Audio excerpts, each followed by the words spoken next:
پابندیاں لگتی رہی ہیں. صدام نے پابندیاں لگائیں, بڑے بڑے ادوار میں پابندیاں لگیں.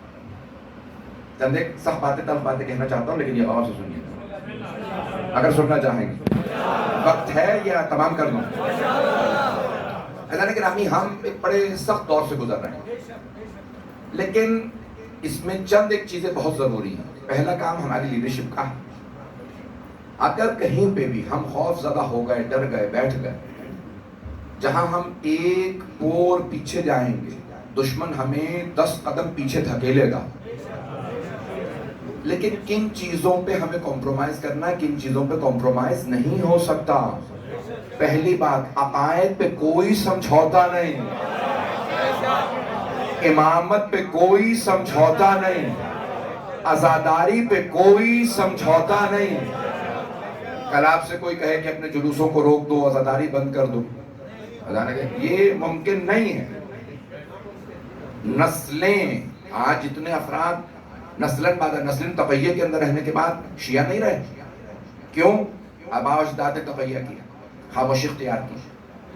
کئی جگہوں پہ تقیہ واجب ہے, لیکن پھر بھی نسلوں کو سکھانا واجب ہے.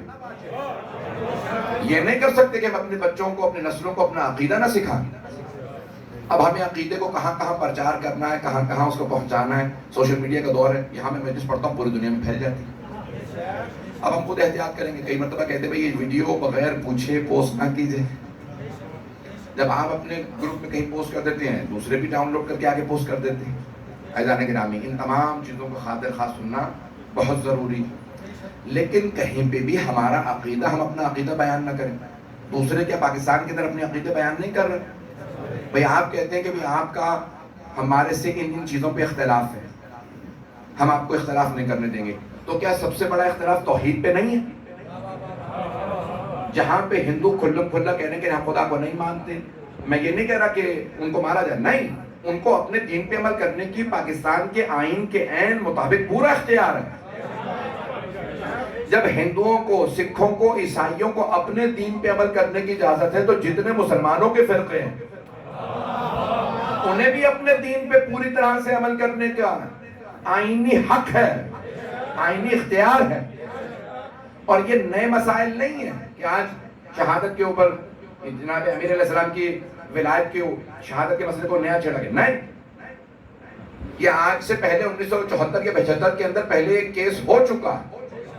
اس زمانے کے بھی بہت بڑے بڑے مفتیوں نے کہا تھا کہ نہیں, اذانوں کے اندر رکوایا جائے, اور وہاں پہ کیس ہوا ہائی کورٹ کے اندر. کل رات میں بہت بڑے بڑے علماء سے بات کر رہا تھا, وہ کہنے لگے ہائی کورٹ میں فیصلہ ہو چکا کہ آئندہ شیعوں کو اشہد ان علی ولی اللہ اذان میں کہنے سے روکا نہیں جا سکتا.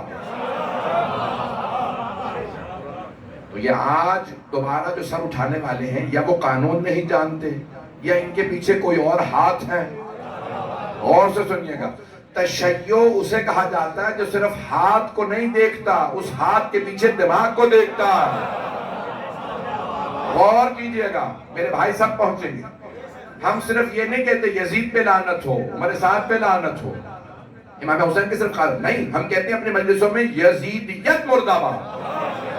یزید کربلا نہیں آیا تھا, دماغ یزید کا تھا,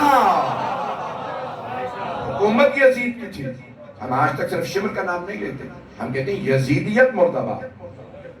بات پہنچ رہی ہے میری؟ ہم صرف شمر کو برا نہیں کہتے, شمر کو بھی برا کہتے ہیں, لیکن جس نے اسے حکم دیا تھا حسین ابن علی کو مارنے کے لیے, اس یزید پہ بھی ہم لعنت کرتے ہیں. آج اگر ہم نے کمپرومائز کیا, اور ہمارے بہت سے نادان دوست ہی ہیں لیکن نادان ہیں, جو سمجھ نہیں رہے مسائل کو, جو کہتے ہیں کہ یہاں سمجھوتا کرو, وہاں سمجھوتا کرو. میں تبرے کی بات نہیں کر رہا ہوں, میں بات کر رہا ہوں عقائد کی. اگر آپ نے بہت سے نادان دوستوں کے کہنے پہ کہا نہیں کچھ دیر کے لیے یہ عقائد معطل کر دیے جائیں, معطل اگر آپ نے کیے, سمجھ لیجئے تشیع ختم ہو جائے گا. دنیا کی سب سے بڑی آبادیوں میں سے ایک آبادی شیعوں کی پاکستان میں ہے. یہاں پہ ہم کبھی بھی کسی دھونس میں نہیں آئیں کہ آپ کہو ہم مار دیں گے, ہم نے ایف آئی آر کٹوا دی, تمہیں پابندیاں لگا دیں گے, مجلس نہیں پڑھنے دیں گے. مجلس پڑھنے نہ دو, لیکن ہم جناب امیر کی ولایت پہ سمجھوتا نہیں کریں گے.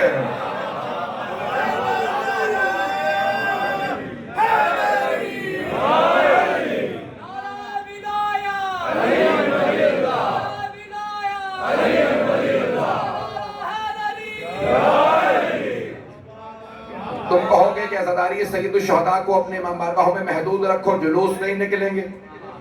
بھئی جب جلوس نکلتے ہیں عاشورے پہ 9-10 محرم کو ویسی چھٹی ہوتی ہے، آپ گھروں پہ بیٹھے ہوتے، ہم تو نہیں گھسیٹ کے لاتے، آؤ ہمارے جلوس دیکھو۔ اگر کوئی آ کے دیکھ رہا ہے، آپ نے تو فتویٰ لگا دیا نکاح ٹوٹ جاتا ہے، اگر اس کا نکاح ٹوٹے تو ہمارا کیا قصور ہے؟ اگر کوئی آ کے دیکھتا ہے، کوئی فلیٹ سے بھی کھڑے ہو کے خاتون زیارت کرتی ہے، علم کی دیکھ رہی ہے، تو آپ گولی سے اشارہ کرتے ہیں پیچھے ہٹ جاؤ۔ کیوں؟ میں آپ کی حفاظت کرے گا، ہمیں اس سے کوئی خطرہ نہیں ہے۔ جتنے مرضی لوگ آئیں جلوس دیکھنے، جتنے مرضی آئیں زیارت کے لیے علم کی، ہمیں خطرہ نہیں ہے، خطرہ دوسروں کے عقیدے کو ہے۔ میں کھل کے بولوں گا، جتنا زیادہ ڈراؤ گے میں اتنا زیادہ جری بولوں گا۔ تم ایف آئی آریں کاٹو گے، میں اور ایف آئی آروں کا انتظار کروں گا۔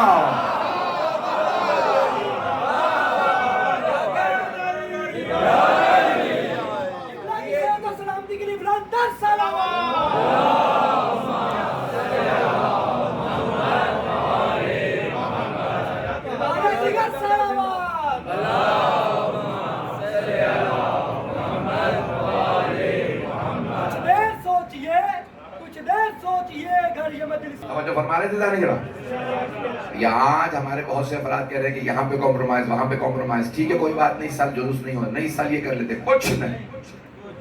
خبردار، ہمیں کسی نے یہ مشورہ دیا 1 سال کے لیے جلوسوں کو روک لو۔ ارے حج نہیں ہوا، 5000 حاجیوں نے حج کیا ہے، تو آپ لوگوں کو زیادہ حج سے زیادہ ضروری ہے آپ کی مجالس؟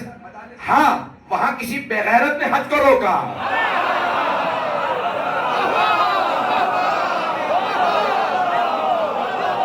جب لندن میں، پیرس میں، جرمنی کے شہروں میں، اٹلی کے شہروں میں، اسپین کے شہروں میں فٹ بال میچوں سے کرونا نہیں پھیلا، حج سے کرونا پھیلے گا؟ پچھلے سال پہلا سال تھا جب ایم بی ایس نے، محمد بن سلمان نے، میں کہنا نہیں چاہتا اس کا نام، وہ ایم بی ایس سے لکھا جاتا، تو اس نے پچھلا سال پہلا سال تھا جب اس نے رسول خدا کی سرزمین پہ کلب کھولے، اس نے شراب خانے کھولے، عیاشی کے اڈے کھولے، پہلا سال تھا جب اس نے سب کچھ کھولا، پہلے ہی سال حج بند ہو گیا۔ یہ پیغمبر کی سرزمین ہے۔ 76 لاکھ سے زیادہ اس وقت عاشورہ پہ کربلا میں تھے جب میں پہنچا ہوں، کاؤنٹر لگے تھے ان کا، 76 لاکھ سے زیادہ اس وقت آئے ظاہری عزیزان گرامی۔ ہم نہیں کہتے 120 پہ عمل نہ کرو، ہم نہیں کہتے ماسک نہ پہنو، ہم نہیں کہتے کچھ بھی۔ جب فٹ بال میچ ہو رہے ہیں تو پھر آپ کو کوئی پابندی نہیں نظر آتی۔ اپنی چیزوں کے اندر، کلبوں کے اندر تو پابندی اٹھا دی جاتی ہے، لیکن جب جیسے ہماری عزاداری شروع ہوتی ہے تو ہر آدمی کو سب کچھ یاد آ جاتا ہے۔ اگر 2 سال عزاداری بند ہو جائے گی تو کیا ہو جائے گا شیعوں کو؟ گھروں پہ مجلسیں کر لوں؟ نہیں، ہم مر جائیں گے لیکن عزاداری نہیں روکیں۔ یہ مجالس رکنے والی نہیں۔ میں سب کو کہتا ہوں جائیں، ماسک پہن کے جائیں، SOPs پہ عمل کریں، سینیٹائزر بانٹیں، جس کو چاہیے اسے سینیٹائزر دیجئے، لیکن جلوس میں جائیں۔ وہ یہ نہ کہ میں جلوس میں نہیں جاؤں گا۔ 40 کے جلوس میں سارا تشیع اپنے اپنے علاقوں کے جلوس میں جائے۔ جناب سید الشہداء کے جلوس پہ کوئی سمجھوتا نہیں۔ عزیزان گرامی، جب یزید دربار یزید میں عزاداری نہیں روک سکا، جب حسین ابن علی کی مجلس دربار یزید میں نہیں روکی، تو تم کس کھیت کی مولی ہو؟ کیا سمجھتے ہو تم مجالس روک لو گے؟ جتنی بڑی سازشیں ہوتی رہے، جتنے بڑے بڑے ممالک سب کچھ سوچ لیں، یاد رکھیے جناب سید الشہداء کی مجالس کے متعلق، آج تم اشہد ان لا الہ الا اللہ کے متعلق کلمے میں، اذان میں، نہ جانے کیا کچھ تم ہمیں دھونس دے رہے ہو۔ یاد رکھو یہ پاکستان سب سے زیادہ شیعوں نے پیسہ خرچ کیا۔ آپ میں سے بہت سے نوجوانوں کو نہیں معلوم ہوگا، پاکستان بنانے میں سب سے زیادہ پیسہ راجہ صاحب محمود آباد نے دیا۔ محمود آباد سے وہیں پہ رہ گئے، سب سے زیادہ پیسہ انہوں نے دیا تھا، وہ شیعہ تھے۔ اسٹیٹ بینک آف پاکستان بنانے کے لیے نظام حیدرآباد دکن نے سونا دیا تھا، وہ شیعہ تھے۔ نواب رامپور نے پیسہ دیا، وہ شیعہ تھے۔ قائد اعظم نے بنایا محمد علی جناح، شیعہ تھے۔ شیعوں کی تاریخ کو نکال دو، پاکستان بن ہی نہیں سکتا تھا۔ پاکستان شیعوں نے سارا خون پسینہ لگا کے بنایا، آج شیعوں کو مجرم بنا کے پیش کیا جائے گا؟ کیا کہیں صدر اسلام کی تاریخ تو دہرائی نہیں جا رہی کہ اہل بیت نے قربانیاں دی، انہی کو ہٹا دیا گیا؟ حیدران گرامی، کہیں پہ بھی ہم آل محمد کے نام پہ سمجھوتا نہیں کریں گے۔ میں جانتا ہوں میں نے بہت سخت و تلخ باتیں کہی ہیں، میں جانتا ہوں، مجھے بتایا گیا کہ میری ایک ایک تقریر، ایک ایک موومنٹ، ایک ایک ملاقات مانیٹر کی جا رہی ہے، جتنا کر سکتے ہو کرو۔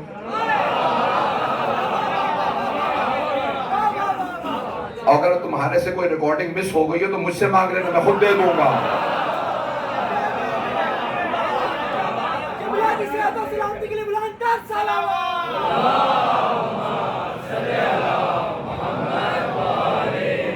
چراغ ماتم نہ بجھ سکے گا ہے جب تلک دم دم ہمارا، چراغ ماتم نہ بجھ سکے گا ہے جب تلک دم دم ہمارا، نہ جھک سکا ہے نہ جھک سکے گا ستم کے آگے یہ سر خدا کی قسم ہمارا۔